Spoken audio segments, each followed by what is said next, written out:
قرآن مجید کی تلاوت ہمیں اللہ کی قربت دیتی ہے، بلکہ ایک روایت میں آیا کہ جو شخص قرآن مجید کی تلاوت میں مشغول رہا اور اس مشغولیت کی وجہ سے اس کو دعا مانگنے کا موقع بھی نہ مل سکا، اللہ اس کو دعائیں مانگنے والوں سے زیادہ عطا فرمائے گا، چونکہ وہ اللہ کے کلام کے اندر مصروف ہو گیا۔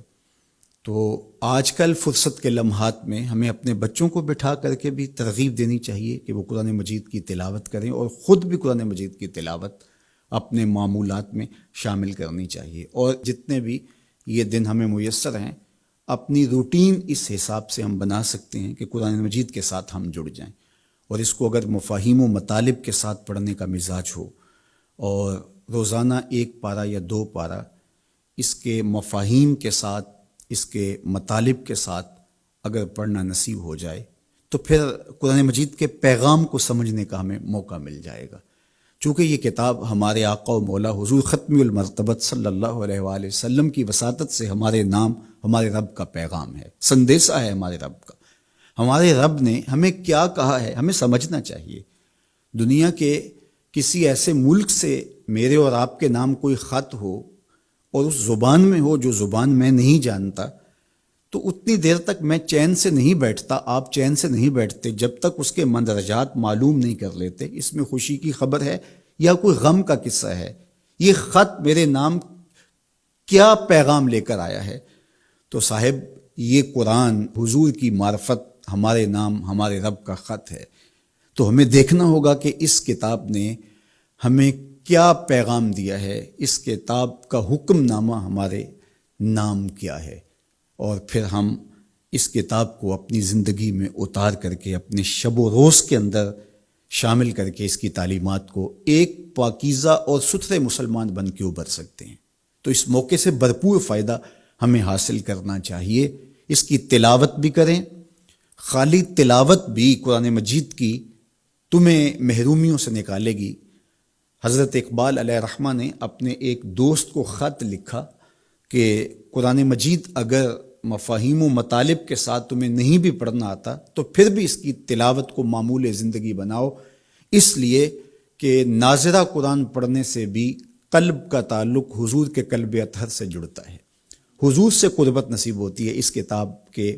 پڑھنے سے، اس کی تلاوت کرنے سے، چونکہ یہ حضور کے قلب اطہر پہ نازل ہوا ہے، حضور کے سینہ اقدس پہ نازل ہوا ہے، تو اس سے تعلق حضور کے قلب اطہر کے ساتھ جڑنا ہے۔ اور ہمیں فرمایا گیا کہ راتوں کی تنہائیوں میں اٹھ کے قرآن پڑھا کرو، اور قرآن پڑھتے ہوئے رویا کرو، اور یہ بھی فرمایا گیا فَإِلَّمْ تَبْكُوا فَتَبَاكُوا، اور اگر رونا نہ آئے تو رونے کی کوشش کیا کرو، تکلف کے ساتھ اپنے اوپر وہ کیفیت طاری کرو کہ تمہاری آنکھیں آنسوؤں کا خراج دیں اس قرآن کو پڑھتے ہوئے۔ کیا یہ تصور تھوڑا ہے کہ جب تم قرآن پڑھ رہے ہو تو اس خیال میں ہو کہ میں اپنے رب کا کلام پڑھ رہا ہوں؟ فرمایا تمہارا رب سے ہم کلام ہونے کو جی چاہے تو قرآن کھول کے بیٹھ جاؤ، یہ رب سے ہم کلام ہونا ہے۔ حضرت داتا گنج بخش علی حجویری علیہ رحمہ سے ایک مرید نے کہا حضرت اگر رونے کی کوشش کریں تو پھر بھی رونا نہ آئے تو فرمایا پھر اپنے مقدر پہ رویا کرو، تم اتنے سنگ دل ہو گئے ہو کہ تم رونا بھی چاہتے ہو لیکن تمہاری آنکھیں آنسوؤں کا خراج نہیں دیتی۔ تو اس کتاب کے ساتھ جڑ کے، اس کتاب کے ساتھ وابستہ ہو کے، اس کے ساتھ تعلق خاطر قائم کر کے اپنی زندگی کو سنوارا جا سکتا ہے۔ یہ کتاب زندگی ہے، یہ نسخہ حیات ہے، نسخہ کیمیا ہے۔ فاش می گوئم آنکھ در دل مزمرست، این کتاب نیست چیز دیگرست۔ اقبال نے کہا اگر میں کھل کے بتا دوں جو میرے سینے میں پوشیدہ ہے، یہ کتاب نہیں، یہ کوئی اور ہی چیز ہے، یہ زندگی بخش ہے، یہ حیات آفری ہے، اس کا ایک ایک لفظ نور دیتا ہے، اس کا ایک ایک حرف اجالے بانٹتا ہے۔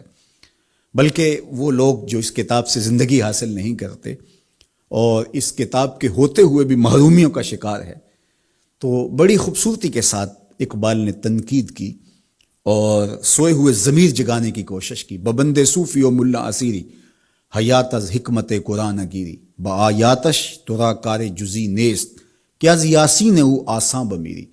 اقبال کہتے ہیں تو جاہل صوفی اور کاہل ملا کے ایسے پھندے میں پھنسا کہ تو نے قرآن سے زندگی تلاش نہیں کی، قرآن کی آیتوں سے تجھے صرف اتنا سروکار ہے، جب تیرے بوڑھے کی روح اٹک گئی تو سورہ یاسین لے کے بیٹھ گیا کہ میں اس کی تلاوت کروں اور اس کی روح آسانی سے نکل جائے۔ اقبال کہتے ہیں اس میں کوئی شک نہیں ہے، مرنے والے کو اس کا فائدہ ہوتا ہے، لیکن مجھے افسوس اس بات کا ہے کہ اس قرآن سے بھی تو نے مرنا ہی سیکھا، کاش اس قرآن سے جینا سیکھ لیا ہوتا۔